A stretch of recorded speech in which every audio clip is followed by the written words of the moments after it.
do the reptilian shapeshifters actually control the planet? Well, see, when I hear reptilians controlling the planet, my mind immediately goes to the reptilian mind because I am a hypnotherapist, and that's something I'm very much aware of. See, the reptilian mind, or the primitive mind, is that base level of thinking. It's that space in our mind that firstly developed. It's the caveman brain, the ancestors that were just always at war or trying to survive or whatever.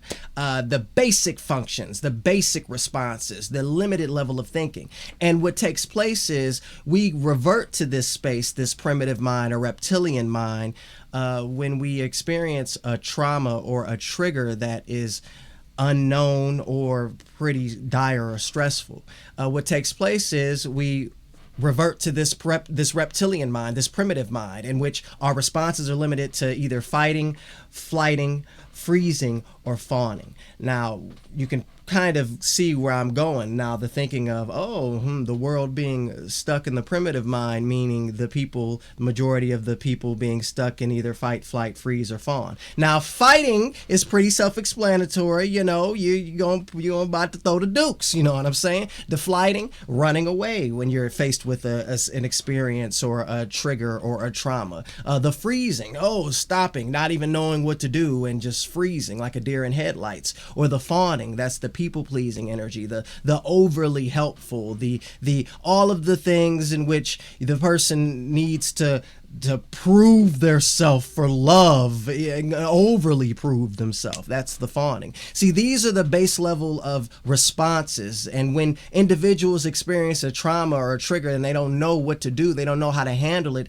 they automatically the mind goes to this space, the primitive mind, the reptilian mind, in which our responses are very limited to the four subjects that I just mentioned.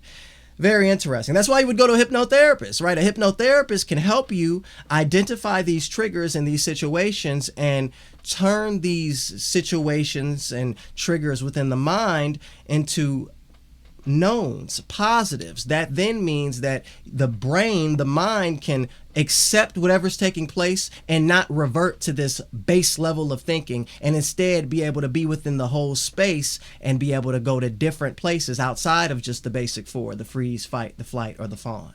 So with that being said, yeah, the reptilian mind probably does control a lot. I mean, there's a society that exists in which everybody was separated via skin color, and there was laws made deciding that people with particular skin colors were not considered human beings, and people said that's right and went with it. That in some ways you could say psychosis, generally a whole mass world psychosis, reptilian mind, reptilian brain controlling.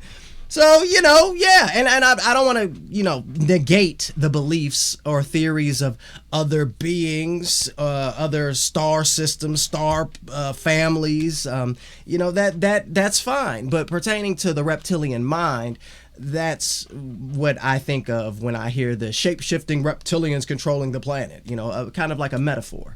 But that's just my 2 cents. Maybe it brought you some comfort if you were worried about the reptilians controlling. Because the shape-shifting aspect of us we all have experienced fight, flight, freeze, or fawn. We all have experienced things that trigger us, and it's about experiencing these triggers and learning from them versus, repeating the same thing over and over. Us as human beings, where we don't have to be just limited to that base level, that reptilian mind. There's so much more, infinite options outside of the basic four that we talked about. So yeah, I hope that helped you out. Hope that brought some clarity, some information to you. And that's about it. Have a good one. Peace.